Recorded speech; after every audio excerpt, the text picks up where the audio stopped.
Let's get right into it. Number 7. Disaster movie mind. Ever make a tiny mistake at work and suddenly your brain shows you a movie where you're fired, homeless, and fighting raccoons for pizza crusts? Or your friend doesn't text back for an hour and your mind goes, "They hate me," or "They're probably in a ditch somewhere." This isn't just worrying. This is catastrophic thinking. It's like having a personal film director in your head who only makes disaster movies, and you're always the star.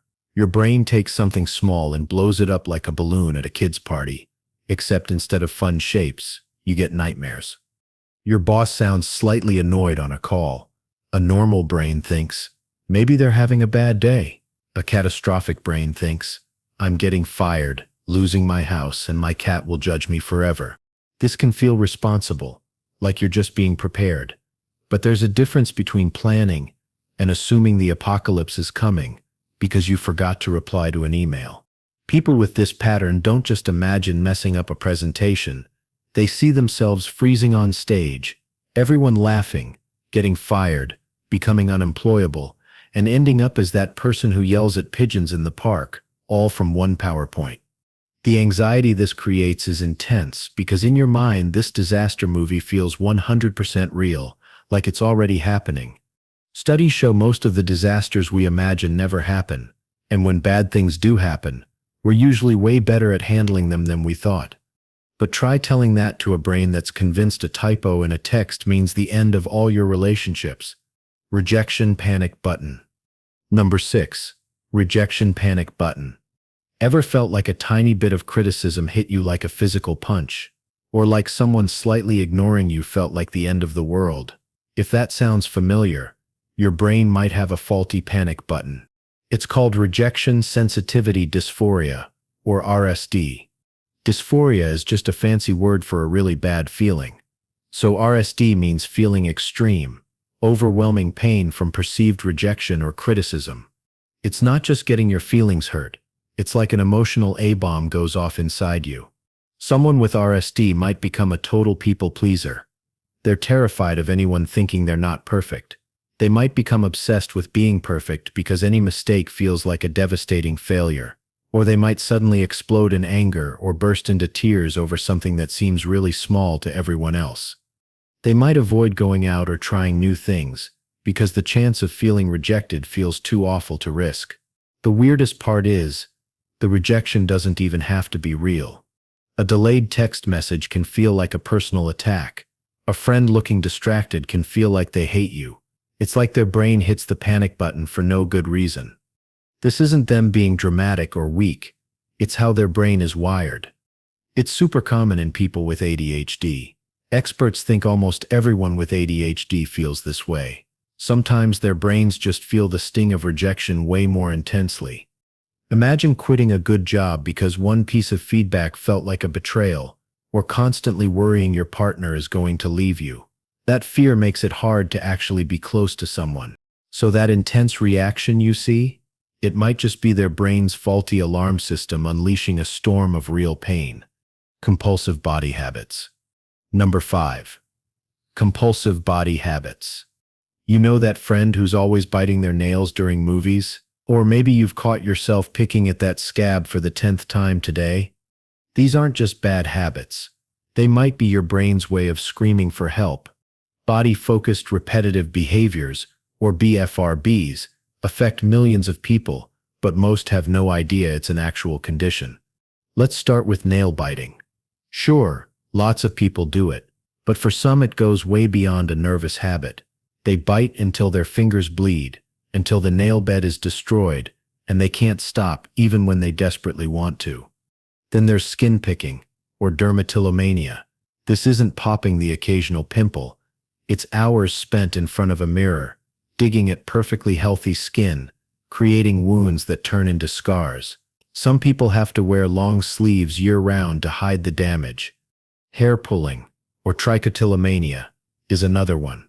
People pull out their own hair, strand by strand, from their scalp, eyebrows, even eyelashes, until there are bald patches they have to cover with makeup or hats. Most people doing these behaviors aren't fully aware they're doing it. It's like their hands have a mind of their own. The brain sends out this intense signal, Fix something now, and the hands obey, even when the person doesn't want them to. During the act, there's often a strange sense of satisfaction, like scratching an itch you can't reach. But afterwards, shame, guilt, physical pain, and the cycle starts all over again.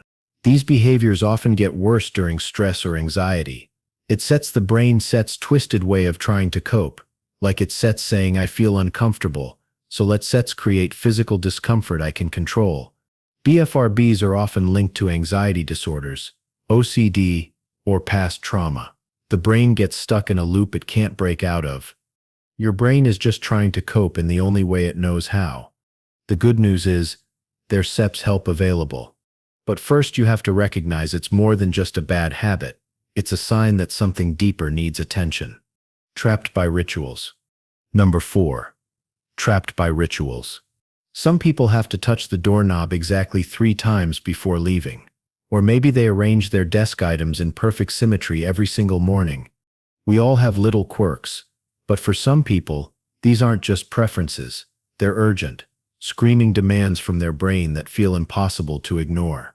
This is the hidden world of OCD control rituals. This isn't about being neat or organized. It's about feeling like something catastrophic will happen if you don't perform specific actions. The ritual becomes the brain's desperate attempt to shut down that terror. It's like having an invisible electric fence around you. Cross it or break the rules, and your internal alarm system goes haywire. These rituals can look bizarre from the outside. Someone might wash their hands until they're raw and bleeding, not because they're actually dirty, but to wash away a bad thought. Others check locks dozens of times, convinced one missed check means disaster. Some people spend hours rereading a single page. They're terrified they missed a crucial detail that could have awful consequences. One person might need every item on their nightstand perfectly aligned before they can sleep. Otherwise, a wave of unbearable dread washes over them. These behaviors might seem strange, but for the person doing them, they feel absolutely necessary. The truly maddening part is, the relief these rituals provide almost never lasts. The anxiety comes roaring back, often demanding the ritual be performed again, maybe even more elaborately next time. It's a cruel cycle that can eat up hours of someone's day. The brain believes, if I do this, the bad thing won't happen. But it's a trick. The ritual itself becomes the problem. This isn't a choice. It's not just being particular. It's the brain's alarm system misfiring, desperately trying to regain control in a world that suddenly feels terrifyingly unsafe. When joy disappears. Number 3. When joy disappears. Ever bite into your absolute favorite food and it tastes like cardboard? Or your best friend tells you they got engaged, and instead of excitement, you feel nothing? You might think you're just tired, or maybe you've matured. This emotional flatlining has a name, anhedonia. It's when activities that used to make you happy just don't anymore. Picture this. Your brain has a joy circuit. When something good happens, this circuit lights up with chemicals like dopamine. You feel that warm, fuzzy feeling, but with anhedonia, that circuit is broken. You go to a party where everyone's laughing. You know you should be having fun, but you feel like you're watching through a window. There are two types. Social anhedonia is when hanging out with people feels empty. Your friends invite you out, and it feels like a chore. Physical anhedonia is when physical sensations lose their spark. Anhedonia isn't its own illness. It's a core symptom of several mental health conditions, especially major depressive disorder. It can also show up in anxiety disorders, and after long periods of stress. So if life's pleasures have packed their bags and left, it's not you being difficult. It's a sign that something deeper might be going on. The Reassurance Trap. Number 2. The Reassurance Trap. Imagine the need for an "are you sure?" echoing in your head over and over, never fully satisfied by the answer. This is excessive reassurance seeking. It's like having an anxiety alarm that only a constant stream of "yes, you're okay" can temporarily silence.